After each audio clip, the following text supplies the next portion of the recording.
Kumusta mga idol at welcome sa ating YouTube channel.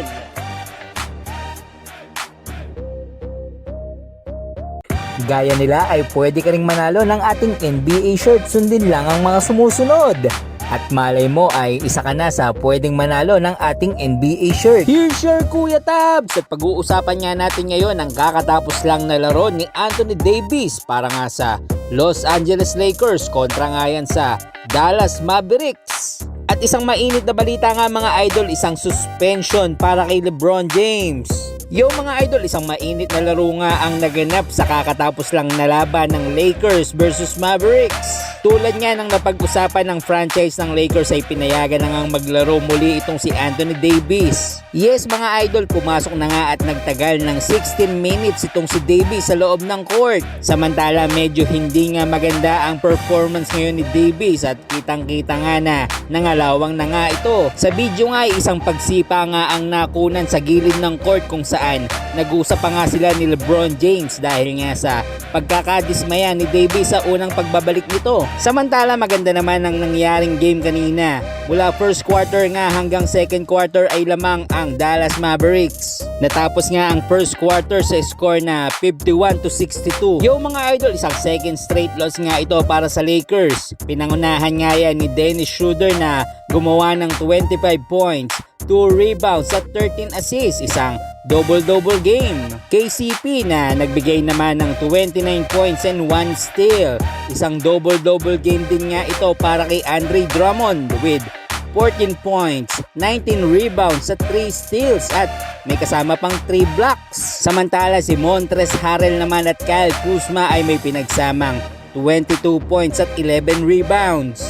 Samantala mga idol, para naman sa pagbabalik ni Anthony Davis ay nakagawa nga ito ng 4 points, 4 rebounds at 1 assist. Inaasahan niyang mas bibigyan pa nga ito ng mas mahabang playing time sa susunod na game. Samantala para naman sa Dallas Mavericks ay muntik na nga maka triple-double itong si Luka Doncic. Gumawa nga ito ng 30 points, 9 rebounds at 8 assists. Samantala ang kaduo nga nito na si Kristaps Porzingis ay gumawa naman ng 19 points, 6 rebounds at 1 assist. Natapos nga ang game sa score na 110-115 pabor para sa Dallas Mavericks. Samantala isang mainit ngang balita ang kumakalat ngayon sa social media.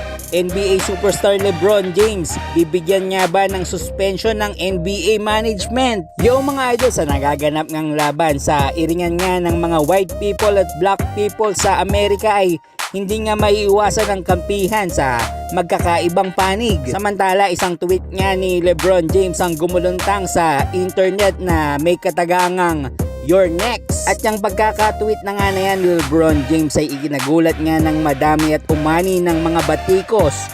Yan nga ay para sa NBA superstar. Yo mga idol, isang suspension nga ang gusto ng ilang officials o citizens dahil nga sa post na yan ni LeBron James sa Twitter.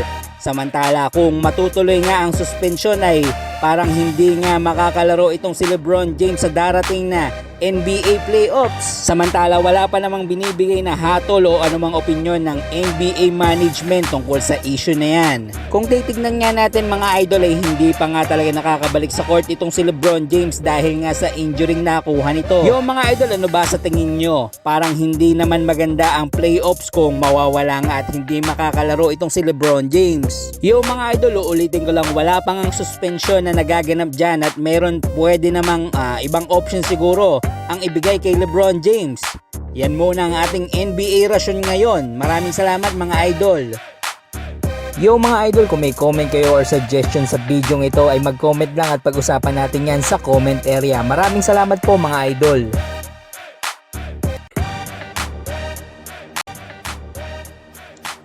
Mag-iwan ng comment, like, share and subscribe. Ito ang BGC Sports TV.